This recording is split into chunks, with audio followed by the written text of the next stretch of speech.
Hey, Basket Brains, Kirby here, aka Dark Disc. And I found out this week that Maine is the closest state to Africa. People just aren't talking about that enough. Alongside me is the Frizzler himself, Ollie DePina, and a very special guest joining this week. Could he throw any more forehands? It's Chandler Kramer. Chandler, thank you so much for joining us this week. It is episode 36 of the KO Disc Golf Show. This is 36, the Clefable episode. Famous players to wear the number 36. There's really not very many. Shaquille O'Neal when he was with the Celtics, and Jared Weaver.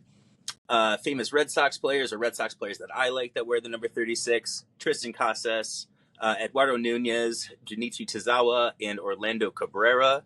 And famous Mariners to wear the number 36 is Logan Gilbert and Gaylord Perry.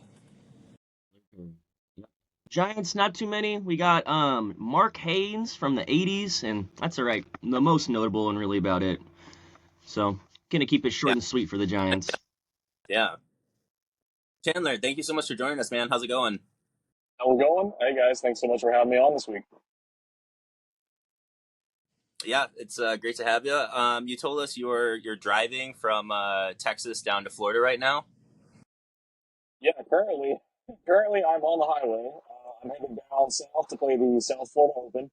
I just got done last weekend playing the Chainhawk Open for the very first time, so I'm going down to Coconut Creek to play the South Florida Open for the very first time.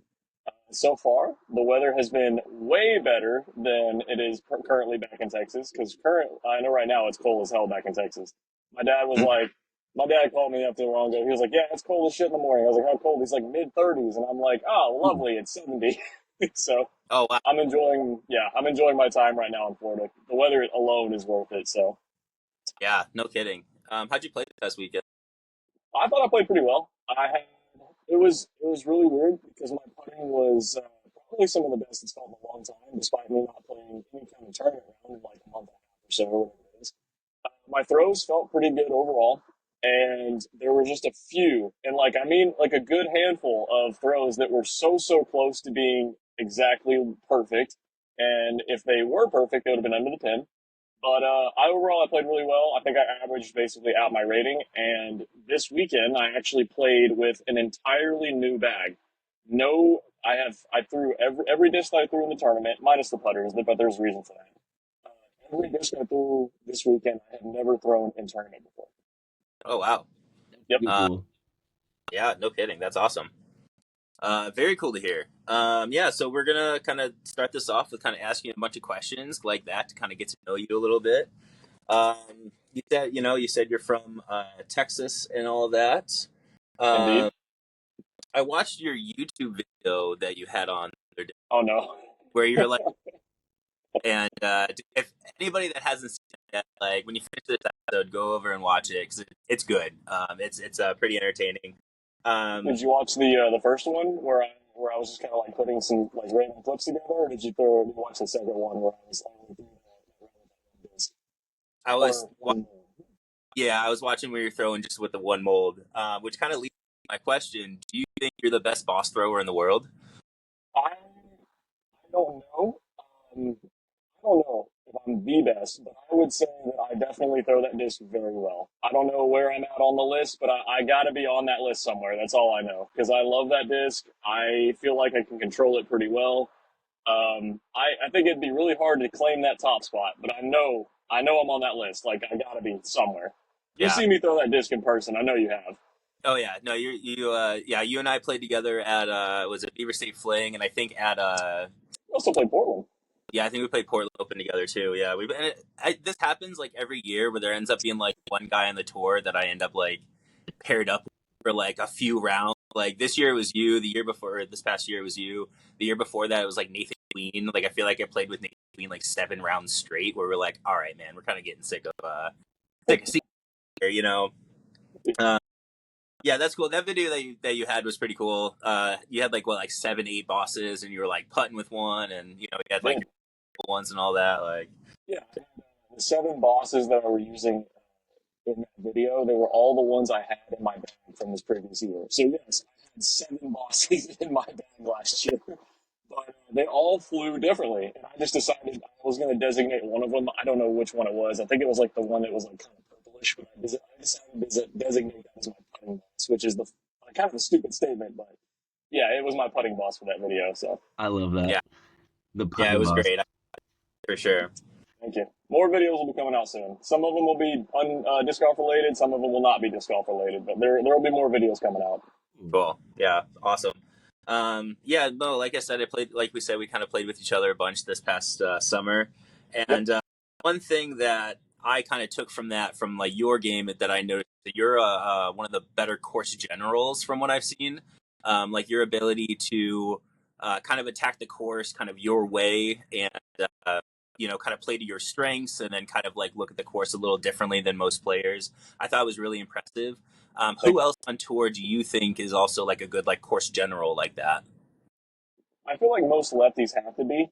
But I also feel, I think people would have a little bit of an oddball game. Like, I honestly think Jake Wolf probably is the same way because his game is so unique in many different ways. And I feel like he has to find ways to adapt and overcome some of the lines. And I think he does a pretty good job of that a lot of times. I think lefties need to because on most of the courses on tour seem for the most part to be favoring the right-handed backhand. I know there's plenty of holes out there on tour that are nice like lefty stock risers and whatnot, but for the most part, it seems like righty backhand is the way to go on tour. So I feel like some lefties have to kind of visualize it a little differently as well.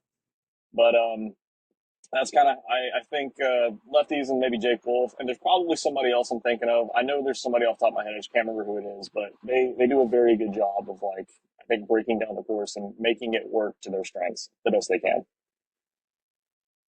Nice. Yeah, like I said, that was probably my biggest takeaway from that. And one of the things that I saw you doing a lot that I kind of stole and started myself after that weekend was you had this really, what is it, like a soft suspect that you're using as like a jump putter or something like that, or like a long range putter. My putters, my putting putters that I'm currently using, slammers, but they're the classic like soft. I can literally bend these things in half, and then they can go back to normal. And they fly exactly the same. Yep. I love those things. I've only ever found two of them, and actually thinking back, I have three of them because I actually ended up having one on my rack that I forgot about. I got two of them early on in the year, and then I started using them, and I was like, oh, I can actually use these. I was like, okay. And then so I just started putting with them for the rest of the year. Yeah. Yeah. After that, I found like extra soft vapor tactic, and I started using that as like a safe jump putter and like that kind of stuff. And I was like, there's like a little level of confidence and knowing like, hey, I'm gonna miss, and I'm gonna in the ground and stick right there, and be 10 feet, 12 feet. Yeah. I like to think that the plastic, as soft as it is, I like to think that it catches the chains a little bit better. Because previously, like I think it was my first year on tour, I had ones that were, I played with Slam was my first year on tour as well, but they were a little bit firmer. They were kind of like what I would call just like it was prime plastic, I think is what it was. Maybe that's what it was. Either way, it was a lot stiffer. And I remember there was a lot of the same putts I had this year that if I would have putted them back in 2022, my first year on tour, they would not have caught back then, but they catch now because I think like I said, the plastic is just a little softer and catches better. Yeah, it kind of wants to like grab the chains a little bit, like Just a same little with bit. that. Same with nice, very cool. Ollie, you got any? You got any questions? The first time I saw Chandler play was one of the first times he was like one of the very first pros I've seen play in person, which I thought was really cool. I got a chance to watch you play at the SeaTac Takeoff in 2022. Yep. And it was you, Joel Freeman, Marweed, and we had local legend Kenny Clark on the card. So it was a really fun card to follow. And I remember just being kind of in awe. I just followed the women, the FBO card right before that. And so I got to see some like Rebecca Cox, got to see Ella Hansen play. So it was really cool. And that was like my first taste of like what pros were. And so I was like, wow, I'm terrible at disc golf. Like I'd play. I mean, when I first started, I only figured out what disc golf was a couple of years ago, and then when into my first month, I did my first tournament, and I was one of the 5 worst ranked players in Washington, and so it was like it's just been a kind of a grind getting better and figuring things out. But like going to that day and watching the like players like you and players like Joel like kind of navigate a course and stuff like SeaTac that I'd be playing a lot was the first time I like had like management course like, oh, I could try to throw it here and do that and like think about the game a little more. So that was really cool. And I first Yeah. got to see you there, which I really enjoyed. And To then be fair, though, one of Ollie's stop shots is to throw it like as high up in the air as you can, and he tries to just like coin drop it to places. So to watch somebody attack the course is probably like he was like, oh, I don't know shit. You just throw straight, huh? I throw a lot of overstable discs. Like one of my main discs is like a Halo boss, so you know I love seeing the boss being thrown. I love seeing Yes, that. sir. I love seeing the I AGL disc. like me a good Halo boss as well. Oh I yeah, think everybody knows it at this point. I think it's But like such an underrated disc. I'd take it over like any of my drivers, honestly. I think it is I think it my is too. go-to driver. Like I don't think there's anything much needed more besides that.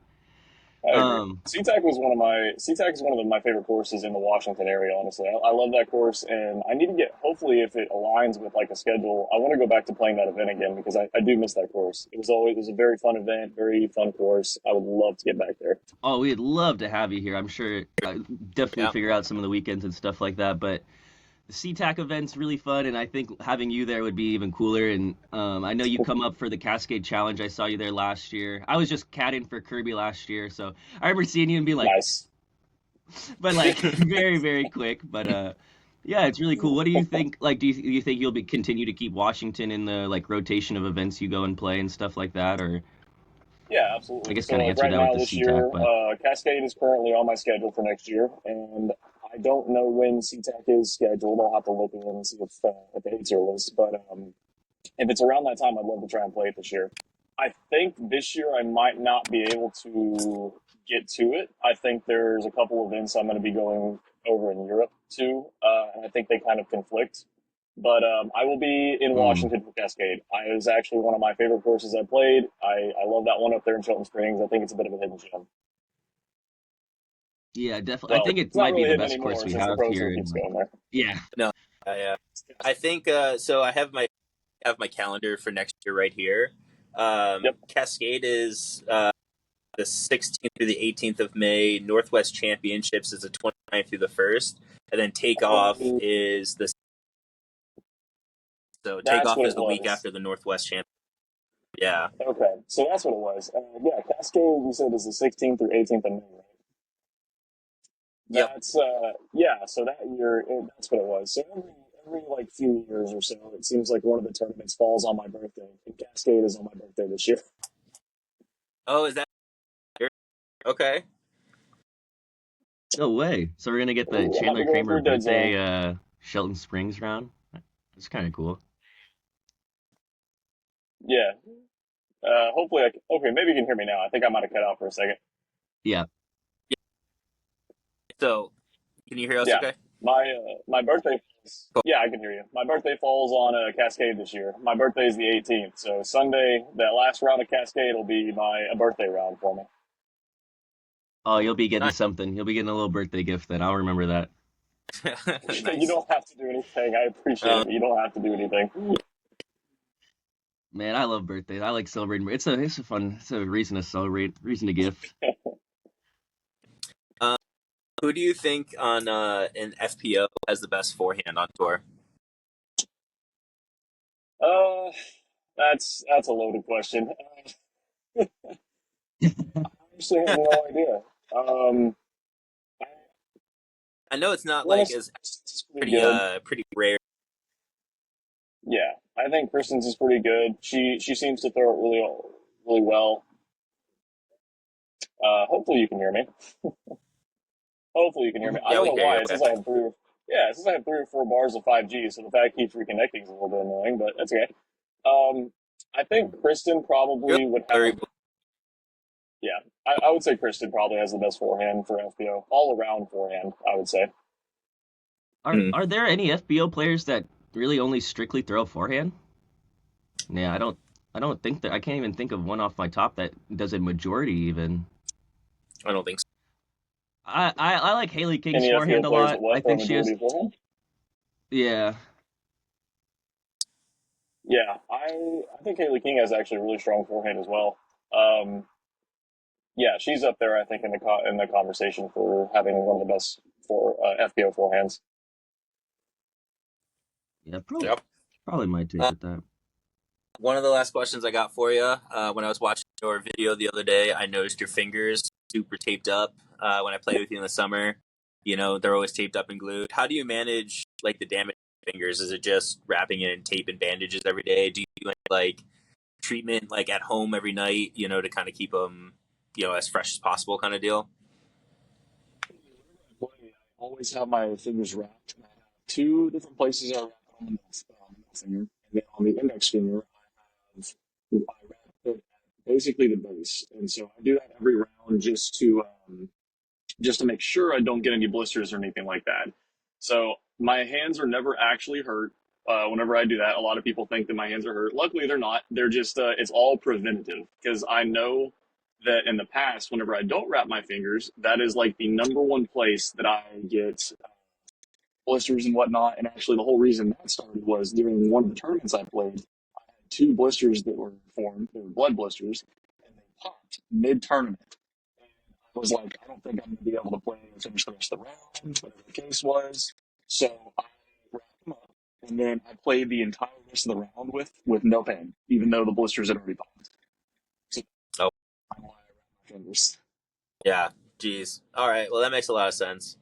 Um, yeah, I will say that's probably one of the more notable things, people see, when they look at you and when they see you're throwing, is they notice your fingers being wrapped up, pretty good like that. So, I love uh, disc It AGL did becomes a little where bit of a signature. I love the yeah. AGL disc where they got the tape on your fingers, or like I think it was maybe it was when you were with Lone Star too. They had you had a disc that had the tape on there as well, I believe. The lasso, was it? Hooligan disc thread. Yeah, the That's what it thread. was. And I Yeah, had yeah, yeah. the peace sign with the fingertip on it. I absolutely love that design. Maybe I'll be able to use that again sometime soon. We'll see. But the newest one from AGL is the Locust, and Yeah, it's got me like kind of doing this or whatever. You can see the tape on my fingers as well. That was yeah. just That's sick. Yeah, That's cool. I love that. Love the AGL discs. Love that one. You think you're gonna? So I saw you throw in the beach a lot. Do you think there'll be a beach coming soon, or another something like that? Yeah. only right now probably my most thrown disc from AGL.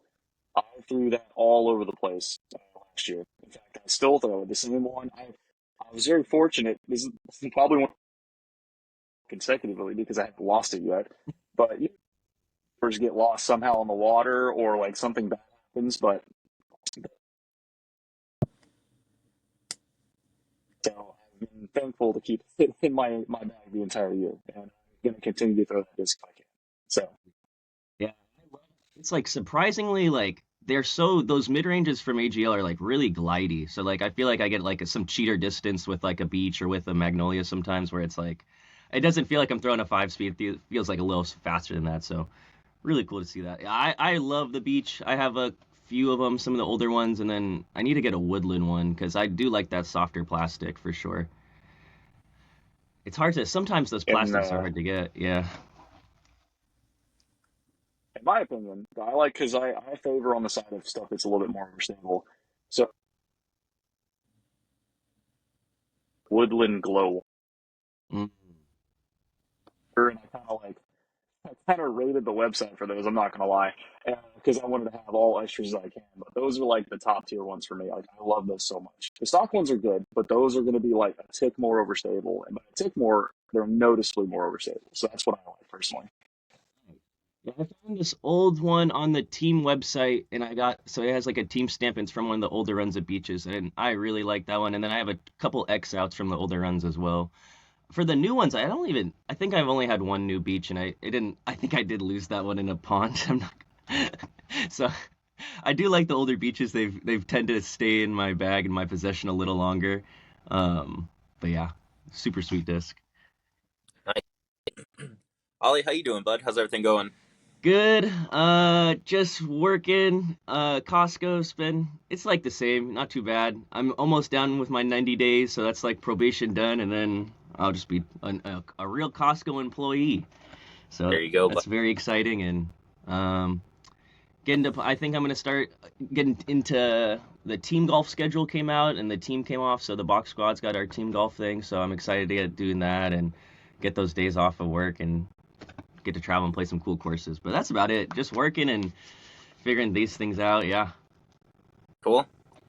Yeah, my week was pretty chill. I played a C tier this past weekend at SeaTac on Saturday.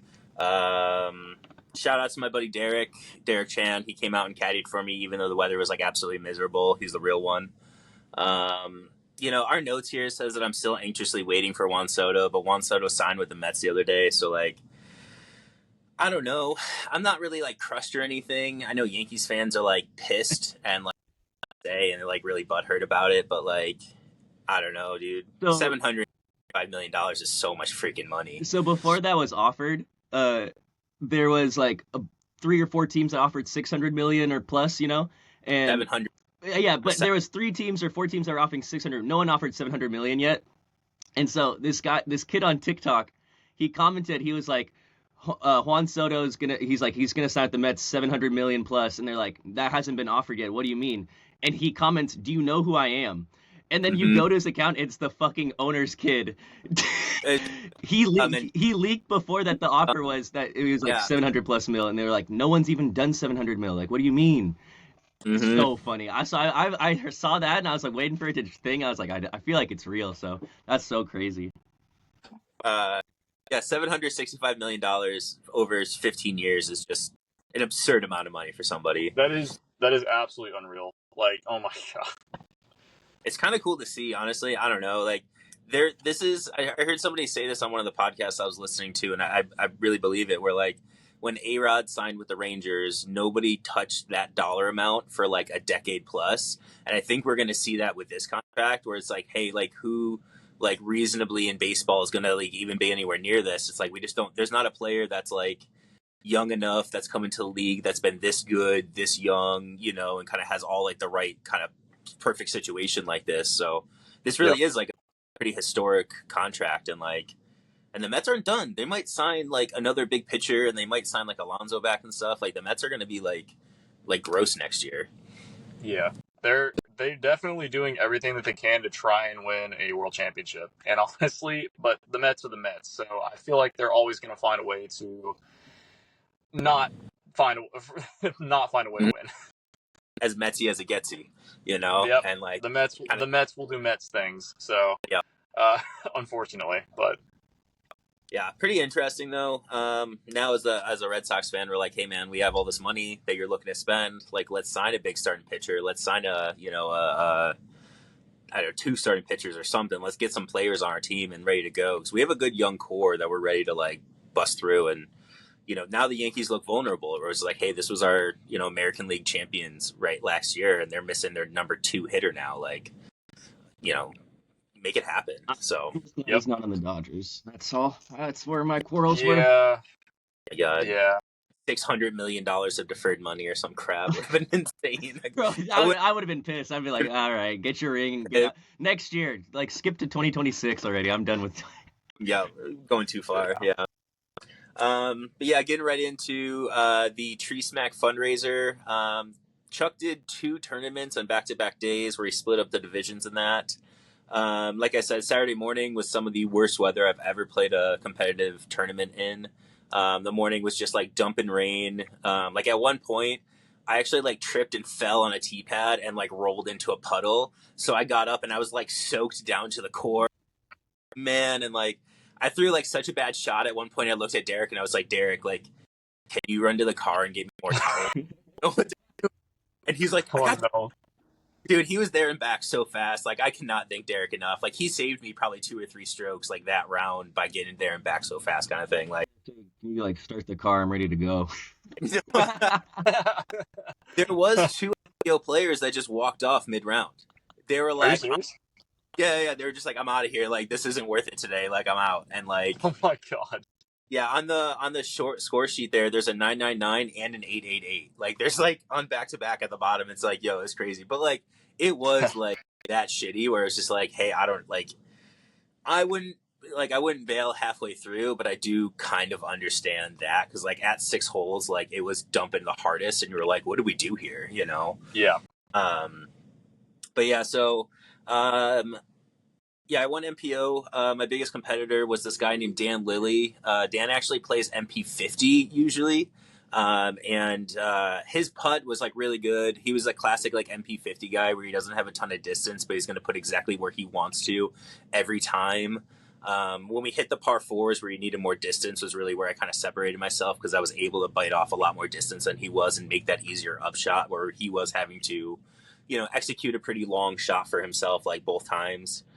He did Yeah. give me one like extremely good compliment, which like Chandler, you're probably not going to understand this, but Ollie, you'll understand what this means to me.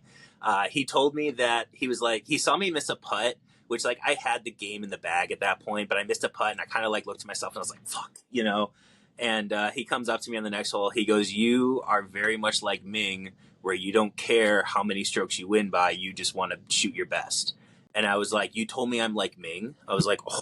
And that was like the nicest compliment. Like Ming is this like MP50 legend. He's one of He's got the like most winning MPO players of all time. Like I was yeah, reading something in the Disc Golf magazine. He has like a 65% win rate. It was like him and Juliana Korver were like the highest win rates, like or something yeah, like that. 65% win rate is actually insane. He yeah. He's wins got like like a everything he does. yeah. He's incredible. But yeah, so for somebody else who plays against him a lot to compare me to him, I was like, you think Yeah. so? Like you think I'm good? I was like, no kidding. So You just like start crying tears of joy on the course. You're like, oh my god. I, this win means nothing. That was everything to me. So. But yeah, Dan Lilly, awesome. Ming, crazy good.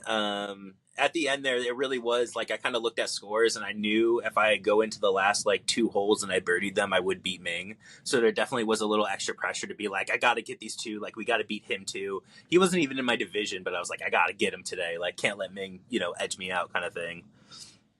So we're gonna go through the winners real quick. As I mentioned, I won MPO. FP40 was won by Christine Hustis. MP50 was won by Ming. MP60 Steve Bell. MA1 Steve Bolton. MA40 Richard Eastman. And then the other AM divisions, James Hustis won MA50, Atticus Obenberger won MA2, Brian Spain won MA3, Jennifer Krasbinski won FA3, and Craig Peltier won MA4. Man, I almost nailed all the names until the last one. I was so close. That was close. That was Yeah. really close, dude. Holy crap. I'm used to Krasbinski. Like I see Jennifer and I see her husband Brandon around a lot, so I'm used to those names. But I got stumbled out that Peltier. Man, I wasn't used to. I didn't expect that one. So close. You did great. You did great. Trying here. So yeah, there was some big disc golf news this week. Ken Climo rumored to be, going to Discraft. $200,000 a year. That's a lot of money. I think for disc golf still. I think especially with how disc golf is right now, I think 200,000 is a lot. But I'm excited because I just want him to be more involved with the sport, whatever form that is. I just want him to be, involved. And it sounds like, hopefully, he will be. I think Discraft is going to help make that happen. And I'm excited to see what happens from there. Yeah. I wonder, the rumor is that he's getting like his own line of discs, and I wonder if it's like his own molds or maybe his own like plastic blend. Yeah, and he kind of does the thing where he just has a bunch of discs like that are already made by Discraft, but in his blend, and they're like his line and that kind of stuff. Like, kind of interesting to see like what comes of that. But I mean, like if I'm Discraft, I'm like, hey, like how much can you play? Like I've heard he's got like some like health stuff where you can't play, every day, back to back to back kind of thing. But it's like, could we get you out on a Tuesday, and could you do one of these practice rounds with like Ezra and Brody and Goose, and like if he's doing that and he's getting out and putting his face out there more, like I love that. Like I think that would be so cool to hear him like doing that kind of stuff and seeing him out there more like in that aspect of it. Yeah. I also personally, I don't know if it'll be able to happen, but I actually want to see him commentate more Pro Tour. I think this commentary is like important. I think he's been around the game so long, like even though like the game has changed and some of the courses are probably a little bit longer and a little bit more different than his time, I feel like he knows how to approach the game. So I feel like he can provide some solid commentary all the way around. Watching the ones he did do, like hearing like how he describes shot shapes and how he talks about like creating those, it honestly it puts a different thought process and picture in my head when I'm thinking about throwing myself. Like the way he describes it is like it's so good, and he has the perfect like raspy voice for the commentating as well. Where I'm like, oh yeah, please put him on more commenting stuff. I love hearing from him. He I feel like definitely has the voice for it. exactly, yeah. Put him on it. I Yeah, want to hear him. yeah. A lot of people have been coming into the shop this week, kind of asking me about it and that. And one of the funniest things or funnier things I've heard somebody say is they're like, "What do you think about him getting like a 12 claw?" The 12 claw. We talked about Kind it of last awesome. week. We talked about it last week. The 12 claw. Yeah, and I was, and like, yeah, like I love it. I think that's so great. So, I mean, if you think about how many world champions Discraft has right now, actually, or like how many world titles they It's a have under lot. How many DOS, how many actually won with Discraft? well, They have how at many? least 17 or 18 because they've got 12 with Climo, and then they've got another 6 with Paul, and then they Yeah, haven't even. And I'm sure there's probably at least a few more just on the MPO side because you can also include FPO as well. They But have well, so many world but championships. like Climo's you all got, with Innova, Paul was with Innova for a lot of those, and then yeah, there's no brand though, Paige was with Dynamic and Prodigy. I mean, 12 Climo, Yeah, 6 Paul, 3 DOS. Was it 3 Page? You got Page Shu as well, who's a world champion on their team. Like that's, I mean, we're looking at almost 30 they at that point they're hoarding. total. They're hoarding the Yeah, champions. yo, that's like All it's right, so impressive. Isaac Robinson to Discraft. Once you're Yeah, a champ, confirmed. once you get your champion I marks, you're guess good. so. You're They're good. collecting That's all world you need. championships. That'd be funny though. That'd be really funny if they're Like just like, freaking yep, Thanos over there collecting. Well, once you get a championship, we want you. Ricky's on the team. You got all the 2 times. Oh man, it'll be curious to see I what love it. happens. And then It'll be curious to see if Isaac's going somewhere, if he's staying with Prodigy, or we never know. Never know. Yeah, we talked about that a few times, and had some yeah, discussion about that last week with Ezra. We think Ezra's going to Discraft, and so that'd be interesting if that's where Isaac goes, or if it's Discmania or wherever it is. But it's been Yeah, something we talked about for sure. yeah. I guess we'll wait and find out. I'm sure they'll Yeah. announce some yeah, stuff Oh here yeah, very soon, soon at the beginning of the soon. year. Oh yeah. Oh yeah. yeah, yeah. January 1st, everybody starts announcing everything. Usually, right? Like it's just that holding Usually. period. Yeah, companies want to get their like they want to get like their Christmas sales. You know what I mean? Like Prodigy's trying to Yeah. like they're like use it to offload anything they can, really. So another thing we saw this week in disc golf is Kevin Kiefer and his wife have decided not to tour anymore. Kind of interesting to see. I mean, he's like 62 or 72 in the world, something like that. So Something I like played that. with him summer as well. Disappointing to see for sure. Yeah. And then Ollie, you brought up you and I were chatting the other day, and you brought up like just disc golf in Europe and like that kind of thing. Do you wanna talk about that a little Yeah, bit? our conversation was talking about how, I mean, not the decline, but there's like the tour in the U.S. and other things are kind of trying to find footing still. I feel like is a good way to put it in words, but I feel like what I was talking about with you was like I think that we're gonna see that pro tour and like stuff be really relied on heavily with like the European side of things, and like wow, because there's so much consistency, there's so many good things that they do over there where I think players want to see those things implemented. They want to see the tour kind of implement or like look like what the Euro tour does and stuff like that and how it is. So I feel like while there might be maybe like like money things or other things like that, like where it's like unsure, I feel like the European side of disc golf is something that's really promising and like So it's interesting what's happening over in Europe, and I don't know what's going to happen, but I just know that I don't know if y'all have seen, but Steve Dodge recently on Facebook posted a thing saying, I think December 12th is what it was. So here in a couple days, he posted saying the future of disc golf, and he listed out a bunch of sponsors that or companies that he's like working with, I guess, or something that's going to be coming on the 12th. And most of them seem to be European based. So I'm curious to see what's going to happen there.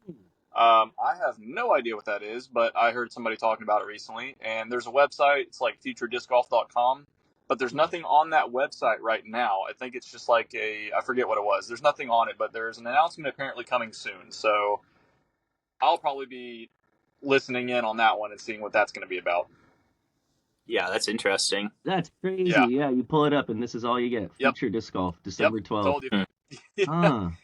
If you go to his like personal Facebook though, he said he's like the future disc golf coming soon or something, and like I said, there's a bunch of European companies I think that are the ones he's supposed to be like partnering with or helping with the announcement. I think so.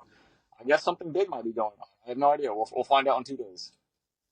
Wow. Yeah, we were just talking, and I think honestly, it's sounding like it. Where I just me and Kirby were just talking about, it's going to be coming in fruition and being true with that. It's pretty crazy. It's cool to hear. Yeah. Oh yeah. Yeah, big things are happening in disc golf. I mean, like I said, we've been talking about it. I see it at the local level a lot. I'm sure Chandler, you see it at like the pro tour level. You know, like numbers are down just like across the board. You know, like this past weekend is a good example where like, you know, I feel like 2 years ago those events would have been filled with like people on the wait list showing up or like ready to play, and like now like neither of those tournaments were full up. Like one of those tournaments only had like 30 something people in it. You know, like it's like numbers are just like down across the board. Granted, it was like not a great like weather weekend and all that, but like 2 years ago it wouldn't have mattered. You know, 3 years ago wouldn't have mattered at all. So Yeah. It kind of reminds me. The times right now kind of remind me a little bit when I first started playing in 2020, because I signed up for a couple of tournaments, or like my first tournament I signed up basically last May. There's still some availability as of late. It kind of reminds me of that, where not all the tournaments are filling, but if you wanted to make a last minute decision to play a tournament, more than likely you probably could. yeah, I mean, I signed up for this tournament on Friday night at like 8:45. Like it was super. I was just like hanging out, like I was like putting at home, like in the garage, and I was just like, oh, I'm like kind of feeling my putt right now, and I was like, there is that tournament tomorrow, and just kind of was like, we'll sign up, like it's all good, the shop is covered, you know. Let's go do it. Kind of thing. So interesting to see. Yeah, I think I'll definitely be tuned in on that and see what's going on going forward. I will for sure. Yeah, that's huge news. Huge news. Yeah. Yep. Ollie, do you want to get into the fantasy football check-in? Yeah, we can go real Y'all play fantasy football too? Yeah, we have a league. We have for the show. I just got eliminated this past week. I'm like by far the worst team in the league. I drafted like so bad in this league, but yeah. I am in other leagues where I'm like I'm doing well, but this league I was like, it's bad. But we'll go. I'm only in one league. This is the first time I played fantasy football, I think, possibly ever. And I'm currently tied for first in my league. And we've made it's a 10-man league. So it's a 10-man league, and I'm tied for first record-wise. But I think I am technically like probably like third place according to like the point system and stuff. And honestly, like early on with the team that I had, I still don't understand how I lost a single game for a while, because like my team was too, especially for like a 10-man league, my team was too good. I was very confused, but it's a pretty good team, so I think I got a chance to win the playoffs and win the whole league, which would be really cool. You got to buy in some money with it. You looking for? Is there a big payout for that?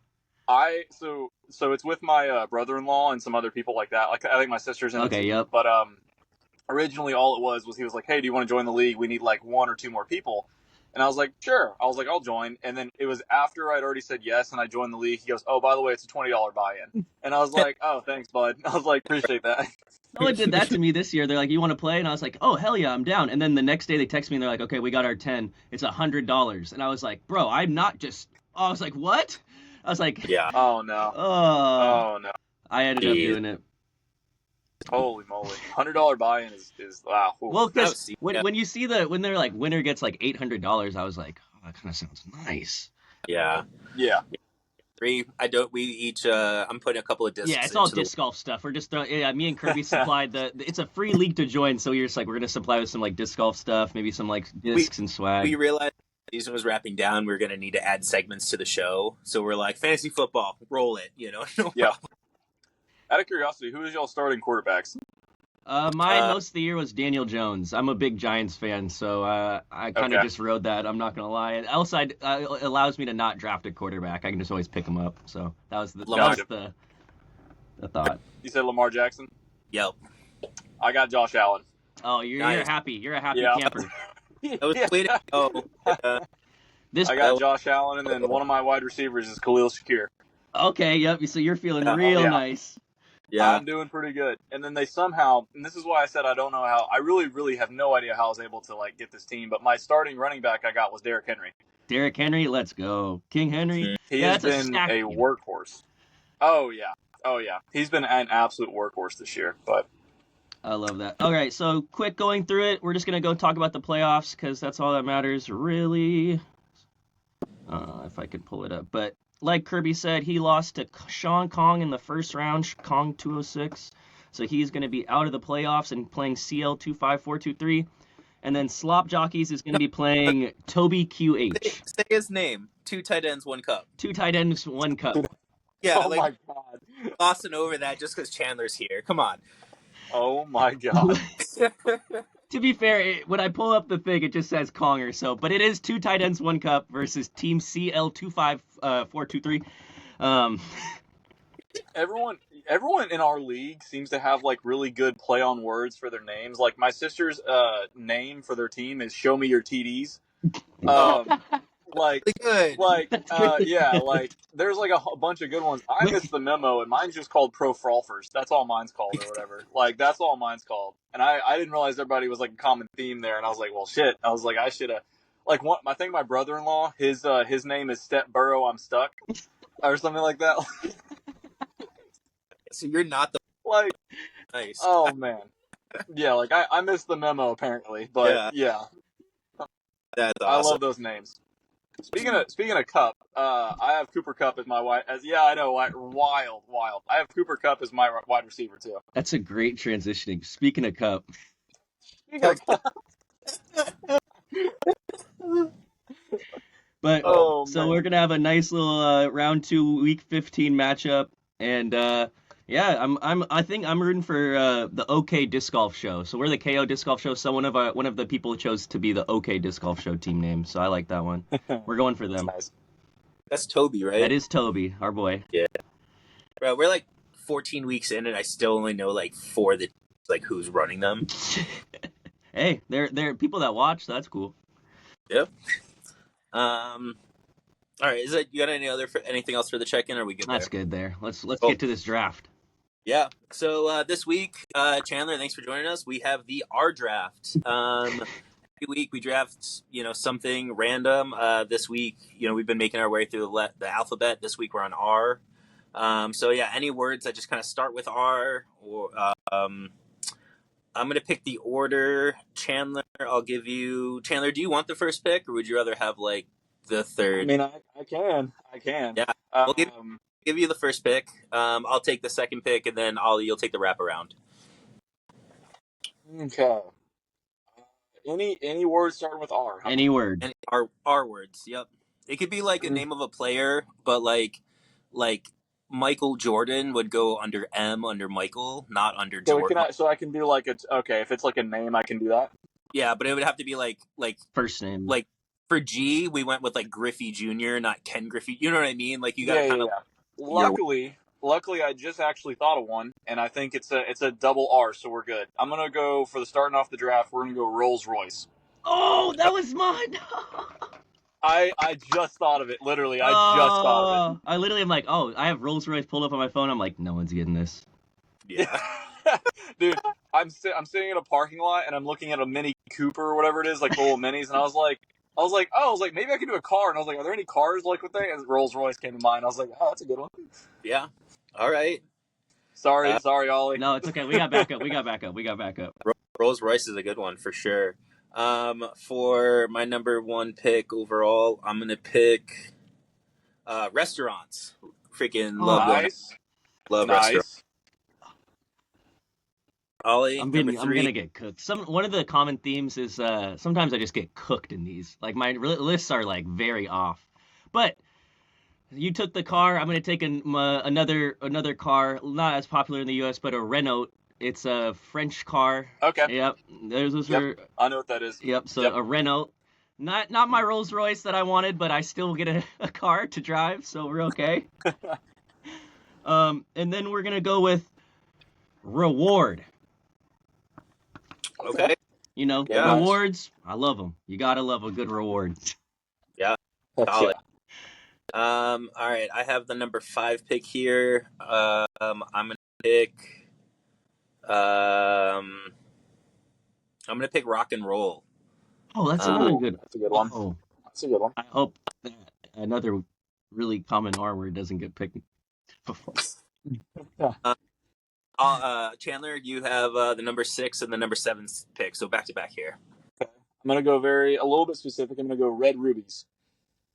Red Red rubies. rubies. Wow. Okay. Red rubies. That's Hey, like that should be a double Maybe I'm point. wrong, but I think all rubies are red. Maybe I'm wrong, I think. but we're gonna go red ruby, I Yeah. like calling or it. just ruby on its own. Rubies. So yep, So you we'll have go with that red one. ruby and Rolls Royce. You're Yep. the double R. Trying to find all the R's. There you go. All right, you got one more pick. All right. We're gonna shift gears a little bit. But I'm gonna go raspberries.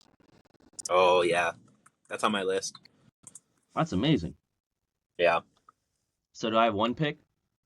Yeah. No, Ollie, you have the 9 and 10 pick here. Perfect. We are gonna go with rap. Rock and roll was a good. Very good. Yeah, that was a good layup from Kirby. I was really hoping you wouldn't take it because then I would have been shit out of luck, Chandler. And we're gonna I forgot about it, honestly.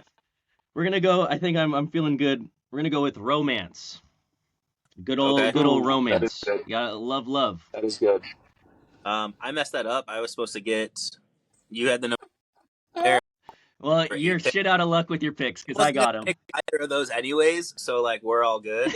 I'm gonna have my last 2 picks before Chandler has his last pick there. My technically what would have been the number 8 pick. I'm gonna pick controversial. I'm gonna pick the thing that I think is best to dip your buffalo wings in, and that's ranch dressing. Come at me, son. Grow Come at up, me. and have some blue cheese. Okay. Grow up. Come at me. I I'll don't be give a honest. shit. I'm kind of when it comes to the wings, I'm a ranch dressing guy too. So I can Hell yeah. understand. That's what. I'm shit talking. I'm a huge ranch guy, but Yeah. one of my favorite bar spots. They don't offer ranch, and on the menu it says "grow up." Yo, that pisses me off. No way. And then, and for my last pick, I think it's something that we can all universally agree on is the best form of throwing, and that is right-handed backhand. Right? Well, That's pretty funny. oh man, I wouldn't go that far. Taking shots. Oh Boom, boom, boom, man. boom, boom, boom. Yeah. Chandler, what do you got for the last pick of the draft? The last one I've thought a little bit about it because a few words came to mind, but I think I am going to go with revolution. I like that. Okay. I think that'll be the last one for me. Yeah. I wanted to do one of my honorable mentions was race, but then I didn't want to do like a race, but not like race as in someone's race. Yeah. Which Yeah. One of my honorable mentions was rhino or rhinoceros. Oh, the I had a robot, reptar, race car, risotto, and rockets as my like potentials. I like rockets, but like what do I have? Why would rockets be in my top 4 for R words? I don't know. Rockets are kind of sweet. They're cool, but like what do I would do with a rocket? I don't know. Rockets kind of bad. Oh, like what about it? The other 2 that I had were ravioli and realm. Oh, ravioli. Ravioli was really good. Ravioli has been a good one. One of my favorite pastas. One of my favorite pastas. Played just only picking. A lot of our drafting 4 foods and be like, I gotta stop that. Yeah. Or I'll be really hungry after the episode, waiting for this to. Chandler, it was super awesome having you. Really appreciate you coming on, taking some time. Dude, of course. Thank you guys so much for having me on. This was a blast. Seriously.